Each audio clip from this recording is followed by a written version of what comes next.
Brangūs broliai ir seserys Kristuje. Šiandien girdime vienu šilčiausių ir kartu giliausių Jėzaus žodžių. Manosios avys klauso mano balso. Aš jas pažįstu ir jie seka paskui mane. Tai ne tik gražus palyginimas, tai gyvenimo tikrovė, tai santykis ir kvietimas. Bet kartu tai ir klausimas kiekvienam iš mūsų. Ar mes atpažįstame jo balsą? Jėzus sako, manosios avys klauso mano balso. Jis nesako, mano avys girdėjo apie mane. Mano avys kartais apie mane pagalvoja, kai valgyti nori. Ar mano avys prisimena mane sekmadieniais? Ne, jis sako, jos klauso. Klausimas čia nėra tik fizinis girdėjimas, tai atpažinimas, pasitikėjimas ir siekimas. Avys artimuosiuose rytuose tikrai pažindavo savo ganytojo balsą. Jos nesekdavo bet kuo. Net jei keli ganytojai stovėdavo vienoje vietoje ir šaukdavo, kiekviena avis ateidavo pas savo ganytoją, nes pažinojo jo balsą. Tai reiškia, kad tikėjimas nėra tik informacija apie Dievą. Tikėjimas yra santykis su gyvuoju Dievu. Mes liuteronai aiškiai išpažįstame. Dievas ateina pas žmogų per žodį ir sakramentus. Jis pats imasi iniciatyvos. Ne mes pirmi randame Dievą, jis randa mus. Ne mes pirmi pradedame kalbėtis, jis pirmas prabyla. Ir čia slypi nuostabi tiesa. Mes atpažįstame Dievo balsą. Todėl, kad nesame pakankamai stiprus ar pakankamai dvasingi. Mes jį atpažįstame todėl, kad jis pirmas mus pašaukė ir iki šiol mums kalba. Tačiau būkime sąžiningi. Gyvename pasaulyje, kuriame yra daug triukšmo. Nuolatinė informacija, nuomonės, socialiniai tinklai, spaudimas būti kažkuo, mūsų baimės, vidinis nerimas. Kiekvienas iš šių balsų pretenduoja į mūsų dėmesį. Kiekvienas jų nori būti tas, kurio mes klausom. Ir dažnai nutinka taip, kad Dievo balsas paskęsta tame triukšme. Ne todėl, kad jis silpnas, bet todėl, kad mes esame perpildyti triukšmą. Įsivaizduokite stiklinę, pilną vandens iki kraštų. Jei bandysime į ją įpilti dar, niekas nebetilps. Taip ir mūsų širdis. Jei ji pilna triukšmo, Dievo žodis tiesiog neturi kur įkristi. Mes pripildome save skubėjimu, nerimu, nuolatiniu informacijos vartojimu. Ir tada sakome, Dieve, kodėl tu nekalbi? Bet gal klausimas turėtų būti kitoks? Ar aš dar turiu erdvės išgirsti? Liuteroniškas atsakymas į klausimą, kaip išgirsti Dievą, yra labai paprastas ir aiškus. Dievas kalba per šventąjį raštą ir per Evangeliją. Tai reiškia, kai skaitai Evangeliją, Jėzus kalba. Kai girdi pamokslą, Jėzus kalba. Kai tau skelbiamas nuodėmio atleidimas, Jėzus kalba. Kai priimi sakramentą, Jėzus veikia ir kalba. Tai nėra tik simboliai ar priminimai. Tai yra gyvas Dievo veikimas. Tačiau čia slypi ir mūsų problema.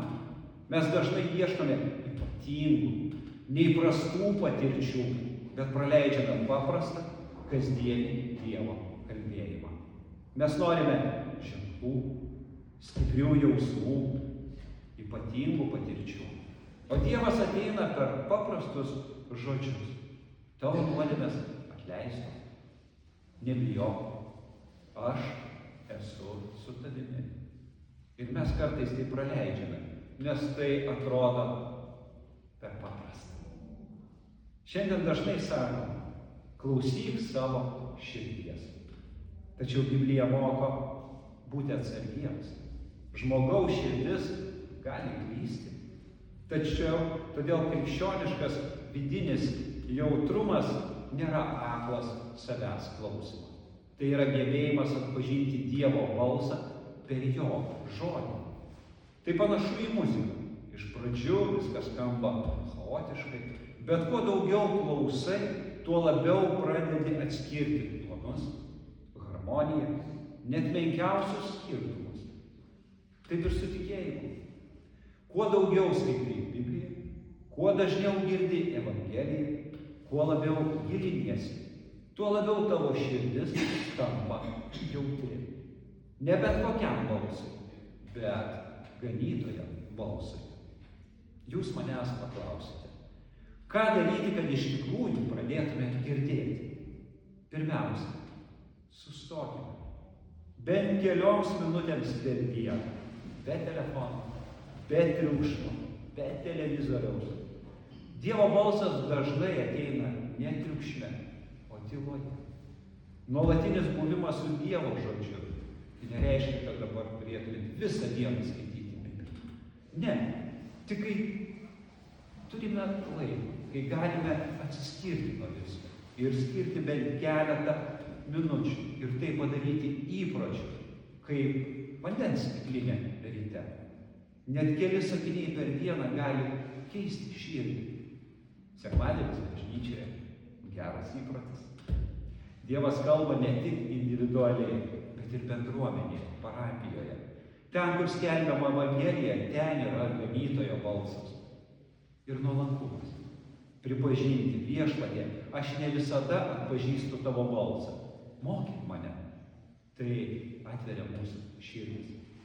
Vienas svarbiausių kriterijų atpažinti Dievo balsą yra vedimas į Evangeliją, jos girdėjimas. Pasaulis sako, tu turi būti geresnis, tu turi įrodyti savo vertę. Evangelija sako, tu esi mylimas, tavo nuodėmės atleistos. Tai nereiškia, kad Jėzus nekviečia keistis, bet skirtumas yra toks, kad pokytis kyla ne iš baimės būti nubaustam, o iš meilės. Bus gyvenime laikotarpių, kai atrodys, kad Dievas mūsų negirdi. Ir tai gąsdins. Bet svarbu suprasti, Dievo artumas nepriklauso nuo mūsų jausmų. Tikėjimas dažnai yra ne jausmas, o laikymasis pažado. Kaip vaikas, kuris tamsoje laiko tėvo ranką. Jis gal nemato, bet pasitiki. Kartais mes galvojame, jei negirdžiu, tai turbūt esu kažkur toli, pasiklydęs. Bet Evangelija sako, kad kita. Ganytojas ieško savo avies. Net jei tu pasiklydai, net jei nutolai, net jei supainiojai balsus, jis vis tiek ateina. Ir dažnai jo balsas tada skamba dar aiškiau. Per atleidimą, per kvietimą sugrįžti, per tylų priminimą, tu esi mano. Ir galiausiai Jėzus sako, niekas jų neišplėš iš mano rankos. Tai didžiulė paguoda. Nes mes nesame tobuli, mūsų tikėjimas svyruoja, mūsų dėmesys blaškomas. Bet mūsų išgelbėjimas remiasi ne tuo, kaip gerai mes girdime, o tuo, kaip stipriai jis laiko. Ir jo ranka yra stipresnė už mūsų abejones, už mūsų klaidas, už pasaulio triukšmą. Taigi šiandien klausimas lieka, ar mes atpažįstame jo balsą. Gal mūsų atsakymas yra, dar mokausi. Kartais girdžiu, noriu girdėti aiškiau. Ir tai yra gera pradžia. Nes svarbiausia ne tai, kad mes jau viską mokame, viską žinome, bet kad mes esame pakeliui su ganytoju. Grįžkime prie jo žodžio. Leiskime Evangelijai skambėti mūsų gyvenime. Susikurkime erdvę tylai. Ir pamatysime, tas balsas, kurio ieškome, jau seniai šaukia mūsų vardą. Tu esi mano, aš tave pažįstu. Sek paskui mane.